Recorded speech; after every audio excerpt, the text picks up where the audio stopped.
Pakistan steel mills کے برطرف ملازمین نے 11 گھنٹے بعد دھرنا ختم کر دیا۔ دھرنا ڈی سی ملیر اور ایس ایس پی ملیر کی جانب سے مذاکرات کے بعد ختم کیا گیا۔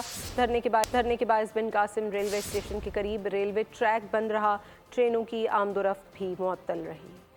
پاکستان اسٹیل ملز کے برطرف ملازمین اور سندھ حکومت میں مذاکرات کامیاب۔ اسٹیل ملز کے برطرف ملازمین نے بن قاسم ریلوے اسٹیشن کے قریب دیا دھرنا ختم کر دیا، ٹریک کھل گیا، ٹرینوں کی آمد و رفت بحال ہو گئی۔ رہنما گرینڈ الائنس شمشاد قریشی کا کہنا تھا کہ وزیر اعلیٰ سندھ کی یقین دہانی کے بعد دھرنا ختم کیا گیا۔ مراد علی شاہ نے 2 روز میں مطالبات سننے کے لیے بلایا ہے۔ میری آپ سے گزارش ہے کہ پرسوں سی ایم ہاؤس میں جو میٹنگ ہوگی اس کے لیے دعا بھی کرنا، اور گرینڈ الائنس کے ساتھیوں کی کل میٹنگ کریں گے تاکہ ہم پرسوں اس ٹیبل پہ بات کر سکیں۔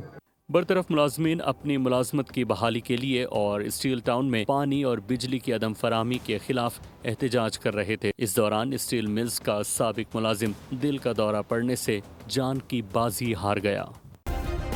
سبسکرائب کریں اور بیل دبائیں تاکہ کوئی خبر رہ نہ جائے۔